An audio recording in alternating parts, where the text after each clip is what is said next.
My deck stairs had seen better days. The wood's soft and a couple of treads had already rotted out almost all the way through, and it was just a matter of time before somebody stepped through them.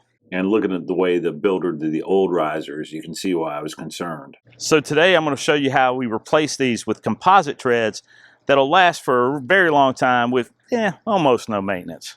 But before I get started, there's one big mistake that I see people make all the time when it comes to using composite treads. And that's the reason that a lot of them end up flexing or even cracking later on. We'll get to that in a minute.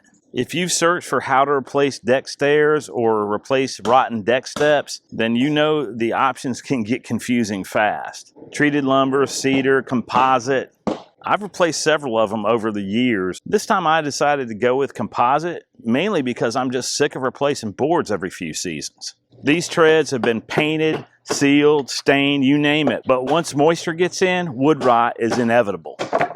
So let's talk about why composite is such a good option for deck stairs. It doesn't warp or splinter. It's low maintenance. There's no staining or sealing every year. And it comes in a variety of colors that stay consistent for years. Composite decking has come a long way, and honestly, I wish I would have built my whole deck out of it. Early versions got hot, they faded badly, and they were pretty slippery. But the newer products have textured surfaces, better UV resistance, and a more natural look. There's a few cons you should know about before you decide to use composite for your deck stairs.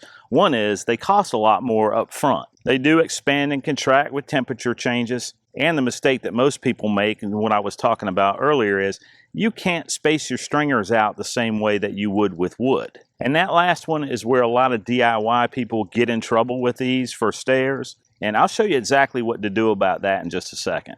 Now, the first step is getting rid of the old treads. I've got family helping me out today, and they pretty much had them all gone and the old stairs ripped off before I even started filming. So there's not much to see there except a pile of rotted wood, but you get the point. Get your pry bar out, start going to town on them. You're probably just going to want to replace the stringers unless they're in really good condition. If that wood's rotted or even nearly as old as the treads, it just doesn't make sense to keep them. If they're practically new, then you might not have to replace them, but to be honest, you're going to be adding new ones anyway, and the whole project's probably easier if you just put all new stringers in there. If you're going to the expense of using composite, you might as well give it a whole brand new base. Composite treads need more support than wood, so this is your chance to make sure everything is solid. And right behind me, I have an example of the biggest mistake that most people make when they're doing this. I am saying I made the mistake myself, and that's how I know it's a mistake. It has lasted, but nobody really uses these stairs. If we use these stairs on a regular basis, those composites would be cracked by now. Now with wood treads, 16 inches on center is pretty normal, but composite flexes. So with composite, that's way too wide, and it'll start to bow or bounce the first time somebody steps on it.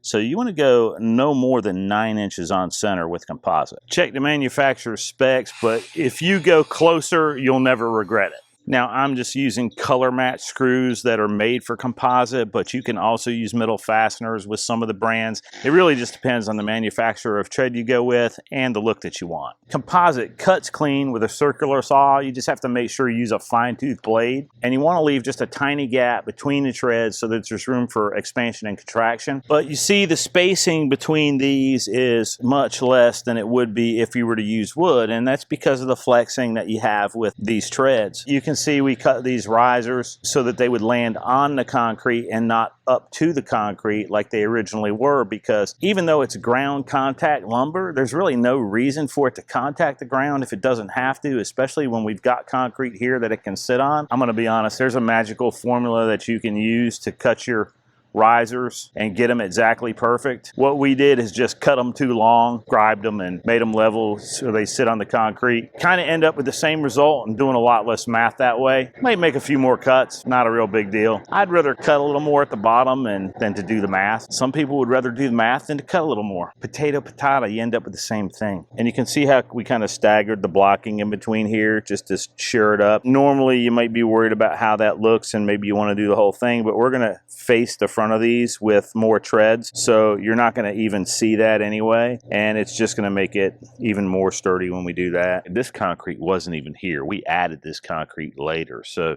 what we decided to do this time was to come out and make the last step end on the concrete. So these risers themselves never touch ground. Let me be clear, I'm not the authority on building decks or deck stairs or anything else. This is a DIY project. Kind of try stuff. If it works, it works. And if it doesn't, it doesn't. And a lot of times I make mistakes and I have to go back and redo stuff. I mean, I've never met a DIY project yet that I hadn't made 15 trips to the hardware store when I should have made one. You know how you get going and you get started and then you realize, oh, I got to go back. And then maybe like 3 times in one day. Yeah, we did that on this project too. But look, what we ended up with was a really nice set of stairs, I think. I think it turned out great. Is it perfect?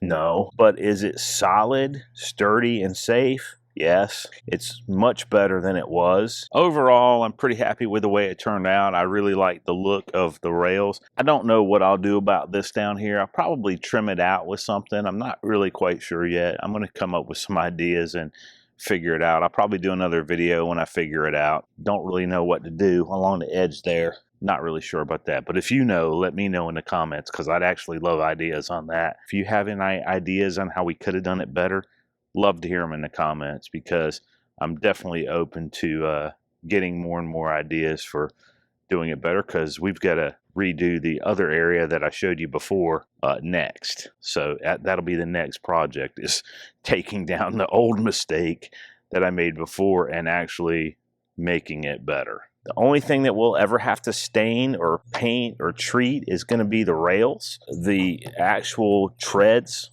are pretty much here for life, or at least as long as we own the house. But the main point that I really wanted to get across to people in this video is that if you're going to do composite stairs on your deck, and if you're going to use composite material for your treads, then don't make the mistake that I made 25 years ago, I guess it was, when I put the treads in over there that I showed you and only use 3 stringers. I didn't know any better. Be honest, they're there still, but it's only because those stairs don't get used. These stairs actually get used. So if you're going to build stairs and actually want them to function as stairs, you're going to want to use this stringer method that we used here, where we space them much closer together. There's other methods you can use. You can box them in, you can do all kinds of things, but whatever composite system you use, however you fasten them down, the main thing that you need to worry about when using composite on stairs is that you get enough support under them that they won't flex